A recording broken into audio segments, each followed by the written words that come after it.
Welcome back to my YouTube channel. I hope आपको last video अच्छे से समझ आ गई होगी।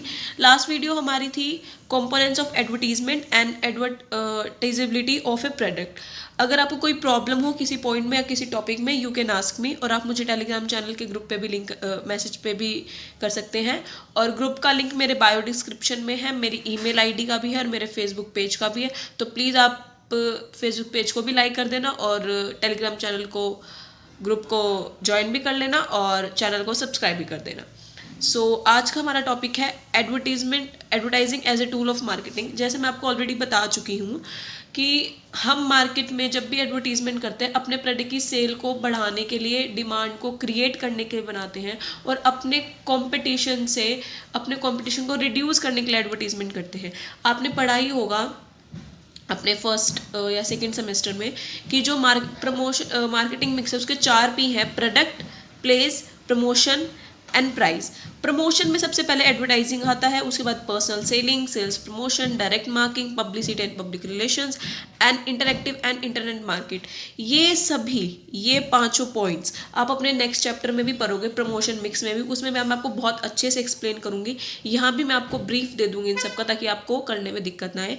और आपको पता होगा प्रमोशन मिक्स के लास्ट में आपके 3P और आए थे, अनदर 3P, और अब रिसेंटली एक P और आ गया। Let me show you, these are 8P। There are 8P of marketing: product, place, promotion, price. ये 4 आप बहुत पहले से पढ़ते आ रहे हो।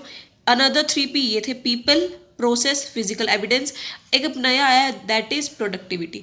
ये 8P आपको नॉलेज होनी चाहिए कि अगर आपसे कोई पूछे what is the name of 8th P of marketing, तो आप लिखेंगे प्रोडक्टिविटी। ये मैंने सीक्वेंस में लिखा है, तो आप इसे ऐसे ही याद करना: product, place, promotion, price, people, process, physical evidence and productivity. ठीक है, अब टॉपिक स्टार्ट करते हैं। देखिए, सबसे पहला पॉइंट है हमारा एडवर्टाइजिंग एंड प्रोडक्ट। जब भी आप अपने एडवर्टीजमेंट करते हैं अपने प्रोडक्ट की, तो आपको सबसे पहले बताना कि आपका किस टाइप का प्रोडक्ट है, व्हाट काइंड ऑफ प्रोडक्ट जिसकी आप उसकी एडवर्टीजमेंट कर रहे हो। मतलब डायरेक्टली कंज्यूमर को कैसे कर रहे हो। जो कंज्यूमर का नंबर है वो लार्ज है। आपको पता है एडवर्टीजमेंट बहुत एक इम्पॉर्टेंट रोल प्ले करता है, जिससे आपकी डिमांड क्रिएट होती है। और अदर हैंड जो हमारे प्लांट एंड मशीनरीज हैं, वो जो टेक्निकल प्रोडक्ट्स है, वो भी उनसे इन्फ्लुएंस होते हैं। आप अपनी मैगजीन्स में, जर्नल में आप सब होंगे कहते हैं कि हमारा प्रोडक्ट ऐसा है, दिस काइंड ऑफ प्रोडक्ट है। तो आपको सबसे पहले बताना चाहिए कि आपका किस टाइप का प्रोडक्ट है। उसके बाद आपको बताना चाहिए stage and product life cycle. आपके प्रोडक्ट की कितनी लाइफ साइकिल है। आपने लास्ट मार्केटिंग सब्जेक्ट में मैंने ये चीज़ कराया, ये वाला चैप्टर भी कराया हुआ है, अगर आपने मेरी मार्केटिंग की वीडियोस सुनी होंगी तो आपको सबसे पहले पता है, पहले तो वो इंट्रोडक्शन स्टेज आती है, फिर उसकी ग्रोथ स्टेज आती है, फिर मैच्योरिटी स्टेज आती है और फिर डिक्लाइन स्टेज आती है। तो धीरे धीरे जैसे प्रोडक्ट आता है, धीरे धीरे पहले उसका इंट्रोडक्शन होता है, लोग जागरूक होते हैं कि हमारी मार्केटिंग में नया प्रोडक्ट है। फिर उसकी ग्रोथ होती है, जैसे जैसे नॉलेज बढ़ेगी वैसे वैसे ग्रोथ हो जाएगा। मैच्योरिटी स्टेज में कहते हैं वो बहुत ज़्यादा सेल होता है, बहुत ज़्यादा, क्यों? उसकी नॉलेज फैल चुकी है, मतलब स्प्रेड हो गई है ओवर द मार्केट। उसके बाद उसकी डिक्लाइन से आने लग जाती है, जब पीपल उससे उभर जाते हैं, मतलब उप जाते हैं, जब उस प्रोडक्ट का काम खत्म होने लग जाता है, तब उसकी डिक्लाइन स्टेज आ जाती है। उसके बाद है एडवर्टाइजिंग एंड प्रोडक्ट क्वालिटी। उसके बाद आपको पता होना चाहिए आपके प्रोडक्ट की क्वालिटी है, हाई क्वालिटी है, लो क्वालिटी है, उसकी परफॉर्मेंस गुड है या लो, कितनी लाइफ का अभी आज खत्म, अगर आ जाए तो कितने महीने तक चलेगा, कितने सालों तक चलेगा, कैसी सेल्स रहेगी, ये सब आपको पता होना चाहिए।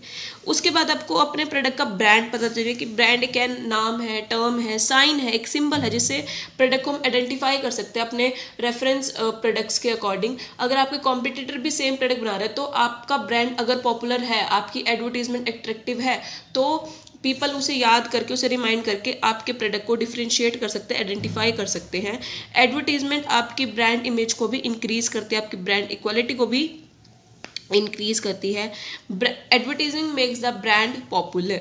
ठीक है, ब्रांड से, पॉपुलर ब्रांड से इजिली आप अपने प्रोडक्ट की सेल बढ़ा सकते हैं। उसके बाद है प्रोडक्ट की पैकेजिंग।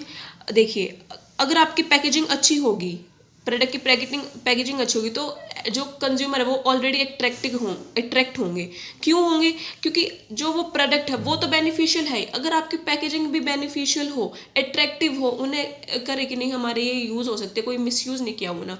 अब जैसे कि आपने फॉर एग्जांपल मैं दे देती हूँ, एक ममा अर्थ है, आपको पता है कि वेबसाइट मतलब एक ऑर्गेनाइजेशन है जो अपने कॉस्मेटिक्स के प्रोडक्ट शैम्पूज वगैरह सेल करती है।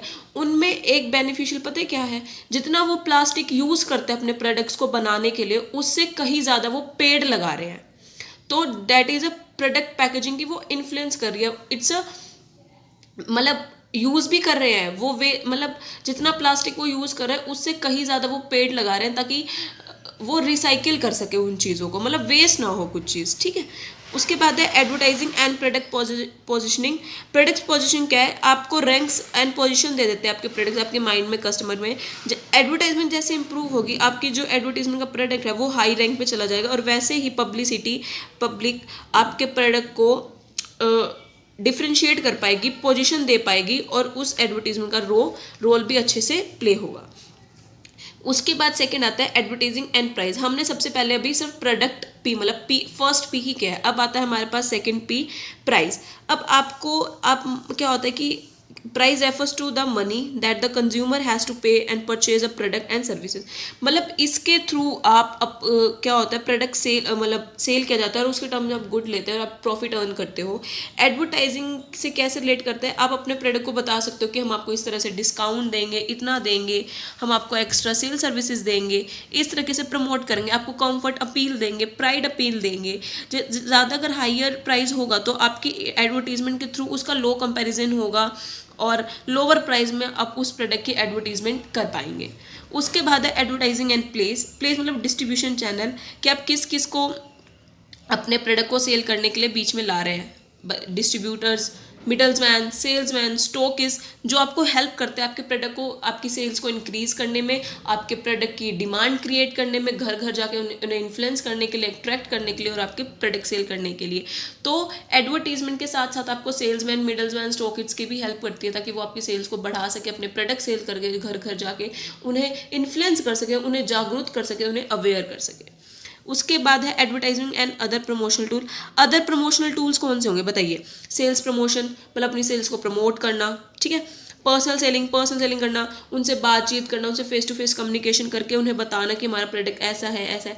पब्लिसिटी रिलेशन बनाना, देखिए पब्लिक कैसे होएगा, अगर आप अपने प्रोडक्ट की सेल करीना कपूर से करवाते हैं, ठीक है, उसकी एडवर्टीजमेंट करा रहे हैं, तो करीना कपूर के पब्लिक रिलेशन बहुत ऑलरेडी अच्छे, उसके बहुत फैन फॉलोइंग है, करीना यूज़ करेगी तो उसके फैंस भी यूज़ करेंगे, तो इससे आपके ये अदर प्रमोशनल टूल्स में आ जाएगा, हम इसे अदर प्रमोशनल टूल्स में कह सकते हैं। उससे आपको काफ़ी बेस्ट रिजल्ट मिलेगा अकॉर्डिंग टू एडवर्टीजमेंट, ठीक है। उसके बाद है एडवर्टीजमेंट एंड कंपटीशन।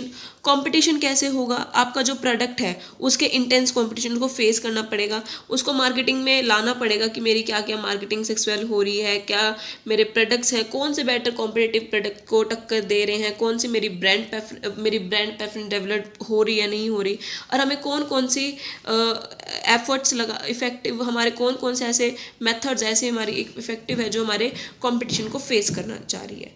उसके बाद है advertising and marketing segmentation. Market segment मतलब आपकी टोटल मार्केट को डिवाइड कर देती है होमोजेनियस एंड हेट्रोजेनियस कैरेक्टर में, जहाँ पे एक ही तरीके से education, sex, religion, family, size, मतलब एक जगह सिर्फ और सिर्फ आप यंगर्स के दे रहे हो, एक जगह आप सिर्फ एल्डर्स के दे रहे हो, एक जगह आप इन्फेंट्स के दे रहे हो, एक जगह आप सिर्फ एडल्ट्स के दे रहे हो। तो ये आपको आपकी एडवर्टीजमेंट करने में आपको हेल्प करती है कि आपको कहाँ कहाँ क्या चीज़ खानी चाहिए। अब जैसे कार्टून शो है, उसके बाद अगर ऐड आते हैं तो वहाँ पर आप अपने इन्फेंट्स के लिए दिखाओ कि बेबी शावर है, कोई आपके लिए ऐसे मिल्क प्रोडक्ट्स है, कॉम्प्लेन है, वो बच्चों के लिए ज़्यादा बेनिफिट्स है, कुछ ऑनलाइन साइट्स हैं, पढ़ाई के लिए साइट्स हैं, तो आप वहाँ उनको ऐड दिखा सकते हैं। इस तरीके से आप अपनी अपनी एड्स अपने अपने अकॉर्डिंग और अपने अपने मार्केट सेगमेंटेशंस के अकॉर्डिंग शो कर सकते हैं। उसके बाद है रीसेंट ट्रेंड्स। देखिए इंक्रीज इन एडवर्टाइजिंग बजट, जब भी आप एडवर्टीजमेंट करेंगे आपका बजट इंक्रीज होगा।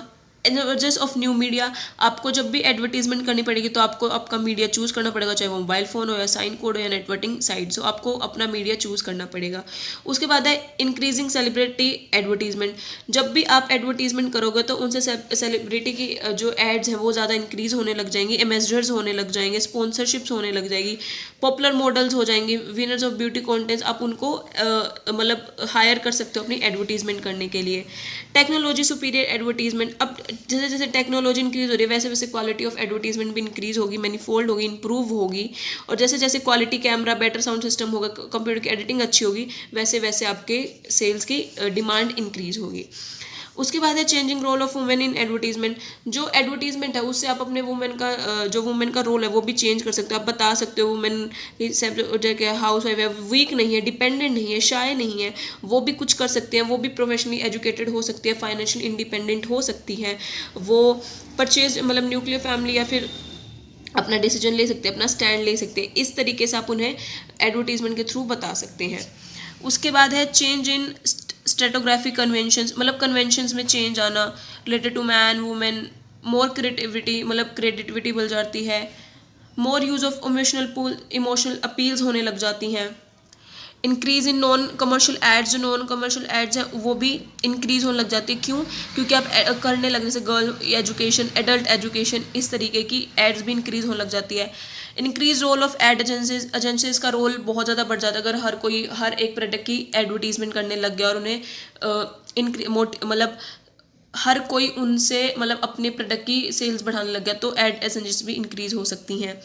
Increase in regional language advertisement, जो हमारी रीजनल लैंग्वेज है वो भी इंक्रीज होगी। जो हमारी हिंदी भाषा है उसे भी ज़्यादा मिलेगा। हम इंडियन लैंग्वेज का ही यूज़ करेंगे, इंग्लिश एंड हिंदी, तो उनसे हमारी इंग्लिश भी अवेयर होगी, हमारी एजुकेशन भी अवेयर होगी, हमारी लैंग्वेज को भी बढ़ावा मिलेगा, उसे एक रेपुटेशन मिलेगी, उसे एक पहचान मिलेगी।